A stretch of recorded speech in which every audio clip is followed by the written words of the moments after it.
Well, it basically follows my thoughts during a day, Ash Wednesday this past spring, where I was I woke up early in the morning, I went to Mass, I had the Ashen Cross on my face all day, and it just happened to be the day where the Earthquaker Action Team, or Equate, was doing a major action at the Philadelphia Flower Show, where we were blockading and shutting down the PNC display. And the reason we were doing that is PNC Bank is the largest domestic investment bank in mountaintop removal coal companies. And so this has been a project that we've been undertaking for the past year and a half, possibly closer to 2 years now. And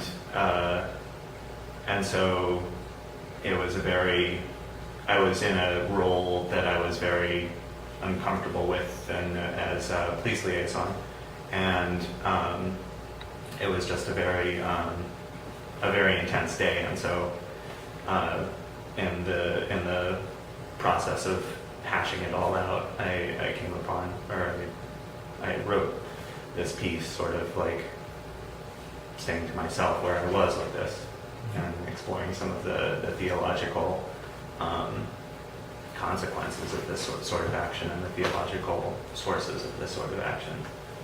Part of this piece is exploring the point that I've reached, where I feel that I need to take action in a particular direction in order to maintain a closeness to God in the way that I see God working in the world. I don't remember much about writing the article. I remember I remember feeling very grounded and spirit-led. So I guess the closest thing to a leading that I've received as an individual is defending God's creation. A lot of what I do to stay grounded starts as wins. I don't know why I need to do this. I just need to do this. I think that's where going to Mass started. I don't know why I need to go to Mass, but I have the idea that I should. So I'm going to make it happen.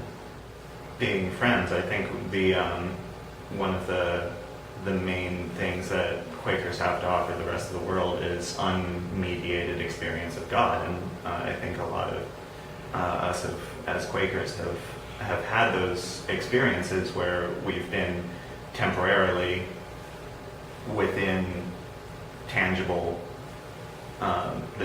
sphere of God.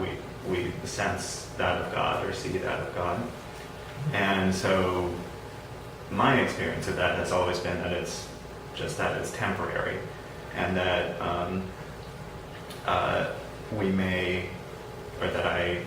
I get good leadings or a good direction from those encounters, but often that's what I'm left with after the experience of God has kind of subsided,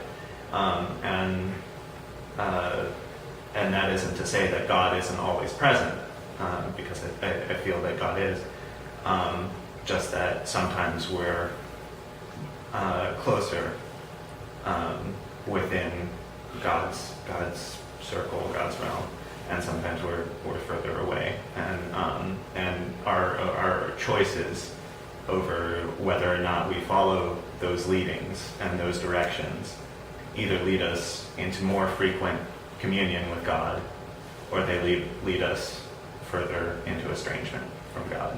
Well, I think it's almost a cliche at this point to say that technology has distanced our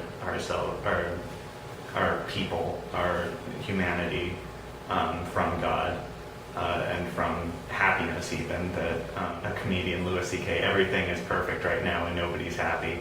It's like we have a great standard of life, but it isn't bringing us fulfillment. And so part of where I feel most connected to God is when I'm free of the trappings of my normal life, of civilized life. And my fiance will attest to this about how I need to see big trees in order to feel like balanced and closer to home. It's my belief that humanity's changing of the natural environment to the point where we don't recognize it as natural anymore has been a big factor in our distancing ourselves from Eden, from God, the world as God made it. Eden in this piece sort of takes on an aspirational or just sort of metaphysical realm. I don't even know if we can redeem Eden at this point, and certainly what is currently happening is that we've created this system that has many names: empire, market economy, that takes natural environments, consumes them, processes them, spits them out as something different. It's and in a way that is completely out of balance to the way that our world and Eden has traditionally worked, where it's no longer mutually beneficial. It's a one-way hierarchy. It's the old lineage of dominion, even though I believe that humanity lost dominion when we got exiled from Eden. So part of this project for me is reclaiming Eden, restoring Eden, and by doing that, come into balance with the natural environment. The way our current culture works with the natural environment, be it mountaintop removal, be it suburban sprawl, be it strip mining, is very traumatic. And I think humans recognize it as traumatic. Like if you've ever seen a clear cut, or if you've ever seen a field turned into a parking lot, it's traumatic, and that different individuals have different responses to that trauma.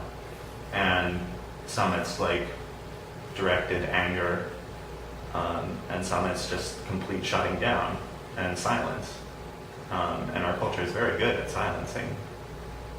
I think prophecy is an important thing for the people who have felt this trauma to say to themselves, I'm not crazy. Like, this is actually really messed up. It's the way that the current economy works, that it diffuses responsibility in a way that makes holding any institution accountable extremely hard. And it also means that steps for action can